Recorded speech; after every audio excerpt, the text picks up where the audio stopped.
Brad, when you talked about complete games the last couple of weeks, was Saturday kind of what you were envisioning? Yeah, that was much closer, much closer. And I thought they came out with a good energy, finished with a good energy. I thought they did a nice job of responding to the drive out of halftime. Where they could have had a "oh man, here it comes" mentality, or "oh man, are we going to be able to sustain?" And they didn't bat an eye. They didn't flinch. They came back and played really good football. So that was probably as close as we played so far. But we need to play better. Brad, do you already spend all your time this week on Tennessee making a game plan, or are you focused on yourselves a little bit during this bye week first? Yeah, first and foremost, you got to look back and see what we've done well, see what we need to improve upon, and this is that week that you can work on some fundamentals and get some things that may, as the season goes along, that can get loose, or you just don't have time to get into some nitty-gritty details all the time from a technical standpoint, or just there's some of it we're just getting back to day one fundamentals that once you get into a game week and you start manipulating a call, or and you try to fit the opponent that you're playing, and you get back to the root, and so that's what we've been doing this week, and it's been good. The guys have been locked in, working hard. Obviously, you start looking ahead in terms of getting ready in that regard, but a lot of it's just keeping their heads, recalibrating, getting their bodies right, getting back to the fundamentals of what we do well, and then that'll carry over these last 5 games. You talk all the time about there's no perfect play call, but as a coordinator, how much does it just excite you to try and develop a game plan against an offense like Tennessee that's been so successful? Yeah, anytime you can, work with the staff and figure out what you have player-wise and build a game plan, that's part of the fun of this profession and this job. Also the challenge of it, and there is no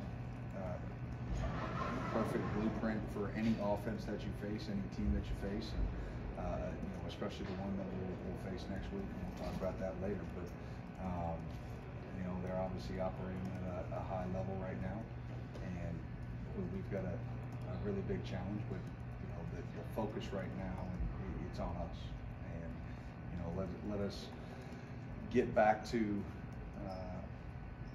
being the best version of us before we go try to attack the best version of somebody else. Coach, you obviously played much better defensively against Mississippi State than you did last year. What was it that your kids were doing in that game that you needed to get done that may carry over into the next game? Yeah, we can talk about this comparison between Mississippi State, in 21 and 22. I think even the difference between Mississippi State this past week and the week before against South Carolina was tackling. Like, I thought we tackled better, and that was a direct correlation to, we did not play well in 21 against Mississippi State with 21 missed tackles. So I thought we tackled much better as a team. I thought we rallied as a team. There were a lot of blue hats around the football, and we're going to need to do that again. Tackling is such a big. Plays happen really two ways, missed tackles or missed assignments, and that's how explosives happen. And a lot of ours this year, when you go back and you look about the explosives, a lot are tied to missed tackles. And so we've got to be able to tackle well down the stretch here, coming out of the bye. And that's always makes you nervous, because when you come out of a bye, it's a week off of live tackling. Now your body gets to recover. The guys need it. They've gone hard for 7 straight weeks. But it's first game of the year, bowl games, and after buys are the 3 games that defensive coordinators dread the most when it comes to tackling. And because you just haven't done it, it's not, at that point it's 14 days. And so we need to do a good job, make a big emphasis point, and we will, as a defensive staff and as a defense as a whole. And we need to come out and we need to tackle well, because they're gonna, the isolation piece of the offense that we're gonna face is that there are gonna be a lot of one-on-one tackles. Now we're gonna try to run the ball the best we can, but guys are gonna, in a one-on-one situation, are gonna have to pin the ball to the ground. Is that the biggest challenge, just facing an offense like this? It's just there's no way to hide from isolation. You just got to win them one-on-ones. That's it. I mean, that's the offense. Like it's going to be a one-on-one game, and guys are going to have to step up and understand that it's funny that the core word, right? You're isolated. Right. You're alone, and there's nowhere to hide, and it's going to be ESPN, and it's going to be 7 o'clock, and there's going to be a lot of eyes. And but I think our guys are excited, and they understand the challenge, and I'm looking forward to them rising to that challenge. Mark mentioned Kobe Alva yesterday. He's a guy who likes some of his cover skills. We've seen him play more. What do you just like about his progress? Kind of where's he at? Yeah, Kobe's got so much athleticism, and he's got quick twitch. He can close a lot of ground really fast. He's an easy mover. He'll come down and he'll strike you. So he's got all the tools. It's figuring out what to do. Is his biggest step, and that's going to be the biggest stepping stone for him. Like most freshmen, is figuring it out. But when he does, he's going to be a really good player. And so we're just trying to find ways to continue to bring him along in bits and pieces that he can feel like he understands and he can play confident, just like anybody else. It's so much is about confidence and believing you're doing the right thing. If not, you tend to float and you play slower, and you can't play slow in this league. And he is not slow. So.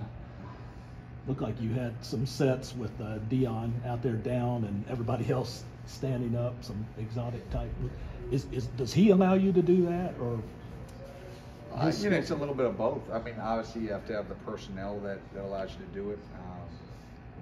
But every game plan's a little bit different. Sometimes you need to just give some different wrinkles, and that I know it's sort of been.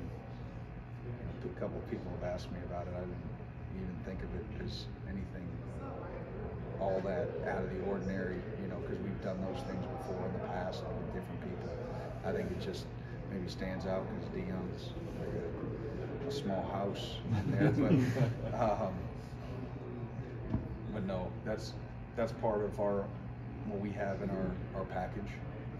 But he gives you the ability to do it. A lot of times you don't see guys that big in that spot. You see smaller bodies that move around, but he's so athletic for a guy his size that he can get into those situations and he can play. Brad, how do you feel Drew's coming along there? It's your extra defensive back. Drew Phillips, how do you feel he's coming along? And how did you think he played against Mississippi State? I know he's out there a lot more, it seemed like. I think he's, again, a guy that is playing, well right now for us. He's playing at a winning level, and a guy that's going to be a big part of this defense and how we structure, going forward. So it was good to get him out there some more. Obviously, he had a really good, I thought, fall camp, and we've been able to work him in more and more and more, and really looking to see him take his game to another level, and I think he can. Everybody good? All right.